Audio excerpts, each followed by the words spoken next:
Right now, we have actually thousands of constituents of mine from Clarksdale, Mississippi, and Greenville, Mississippi, and other rural hospitals throughout the state, and they're living with the fear of uncertainty of their hospital closing.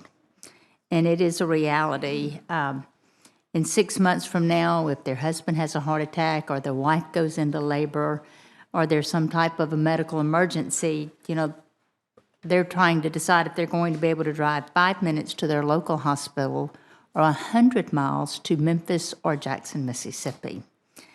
And one of the more common issues that I hear about from the rural hospitals is what they refer to as the USDA Rural Development's 5-5 review, or the 5-5 requirement.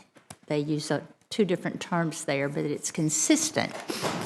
But what we've figured out is the 5-5 rule pertains to a rural development direct loan application, which requires national office approval if the hospital has been in existence for less than 5 years or has not operated on a financially successful basis for 5 years immediately prior to the loan application.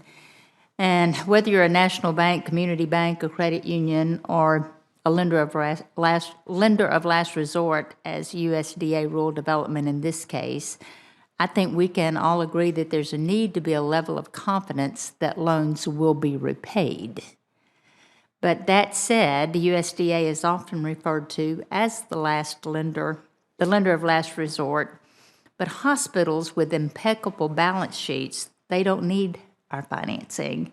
And if they do need something, they get it somewhere else. They don't get it from USDA. So the bottom line is there are rural hospitals in Mississippi and across the country that need financing to remain operational, but they just can't get it. And the closure of just one rural hospital means hundreds of jobs and puts an entire community's lifeline at stake, literally. USDA or Congress alone cannot eliminate all of the healthcare challenges facing rural America, but I really think that we can do better.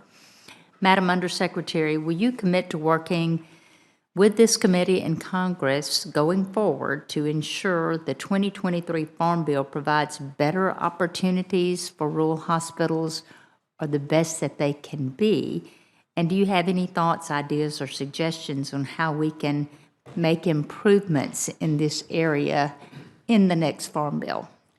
Senator Hyde-Smith, thank you so much for your advocacy for rural hospitals. Yes, I will commit to providing technical assistance to improving our service to rural hospitals in your next Farm Bill. It's a passion I think we both share, recognizing that 135 rural hospitals have shut their doors, and another 430 some are at risk of having to close. I'd also like to follow up with you specifically about the USDA 5-5 review, and we'll make sure my team does so to identify whether it's a statutory requirement or a regulatory requirement, because I think you're absolutely right. We've got to walk that cautious line of making sure we're making wise investments, but also being there for communities when they need it. Sometimes it's also about the speed of that review, and I'm happy to talk through those specific examples and what that speed looks like as well as the national office is reviewing it.